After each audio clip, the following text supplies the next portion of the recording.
Here in America, we pride ourselves on our founding values: freedom, liberty, and equality for all.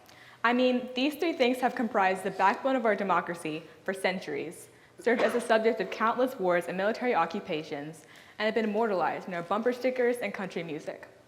But how does this ancient philosophy compare to the reality of today, especially in our governmental institutions? Well, to find the answer, we can simply look to the numbers. In its 244 years, our country has seen 46 presidents, 17 Supreme Court Chief Justices, and countless leaders of the Senate, but not one of them has been a woman. In fact, despite making up more than half the national population, women only make up a little more than 25% of Congress. Now, to many of you, these might just seem like numbers on a screen, but for me and countless other women, these facts have enormous societal impact. Originally, I was appalled when I discovered these facts during my research. I couldn't imagine that after all the progress our country has seen over the last couple of years, that this is all we have to show for it. America, the pinnacle of democracy, has never seen more than 150 women in Congress at once. I mean, how are women supposed to feel empowered and respected if we can't even fill up 30% of our national Congress? So today, I'm going to share the stories of 4 female politicians who show that it is possible to push back against gender bias, misogyny, and other hurdles to achieve one's political aspirations. But first, some background. The 1900s, the era in which many female politicians emerged, was a century of immense progress and development in our country. After spending centuries stuck at home as mothers, wives, and homemakers, many American women began to push back against the status quo. And inspired by iconic feminist writing and outspoken public figures, women eventually won the right to vote and entered the workplace in droves. To many, it seemed like life was finally starting to change for the better. However, some people weren't too fond of all these new changes. The division between those who supported traditional norms and those who did not is best exemplified by the lives and careers of Shirley Chisholm and Phyllis Schlafly. Though they were on opposite sides of the battle for gender equality in the late 20th century, both women were equally passionate about their causes. Growing up, Phyllis Schlafly never dreamed of working in politics. Sure, she had many leadership qualities and enjoyed challenging herself academically, but she could never see herself attaining any degree of political power. And after marrying ultra-conservative Fred Schlafly, she was content with being a mother and housewife to their 6 children. However, as she saw the America that she loved so dearly become unrecognizable before her very eyes, she decided to run for office in 1952. Then she ran again, and again, and again. Despite never holding a political office in her entire life, she was arguably more politically influential than most of her time.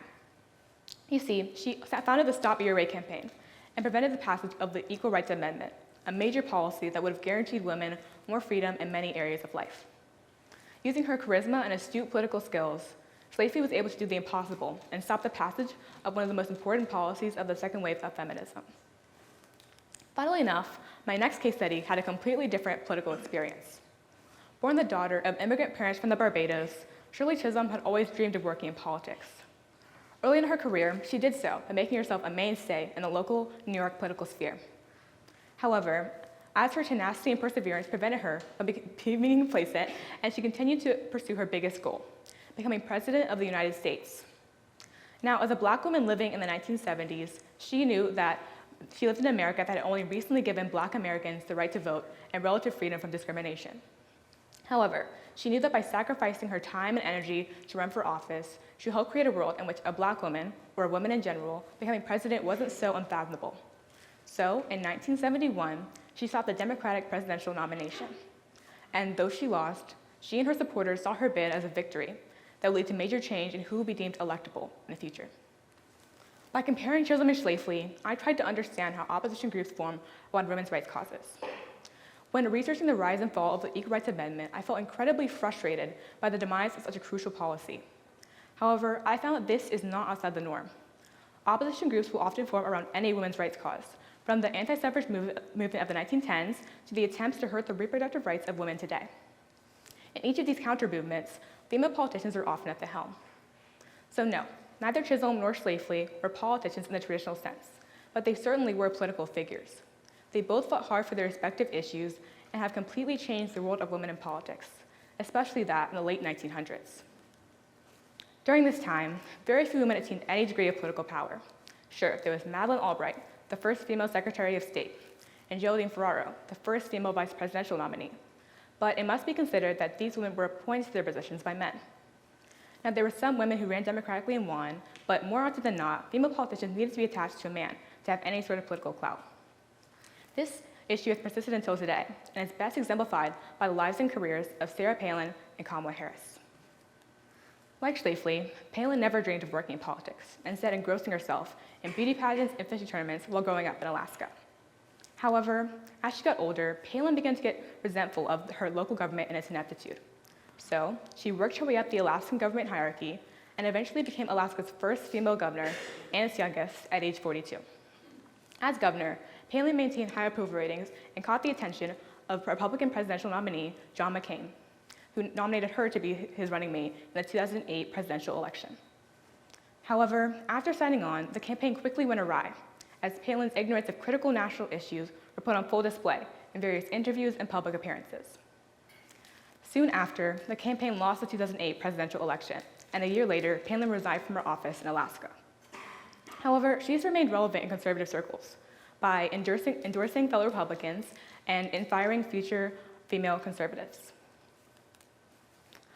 My other case study, Kamala Harris, has a political career that mirrors that of Shirley Chisholm. Born the daughter of an Indian-American mother and a Jamaican-American father, Harris developed an affinity for leadership and fighting for social change at an incredibly young age. I mean, at just 12 years old, she staged an entire protest against her apartment complex owners. She continued this passion to adulthood, where she served in numerous California political offices, ran for the Democratic presidential nomination, and made a name for herself on the public stage. This caught the attention of Democratic presidential nominee Joe Biden and his campaign, who nominated her to be his running mate in the 2020 presidential election. However, this choice was incredibly unpopular within Democratic circles, as many people questioned her likability and excessive ambition.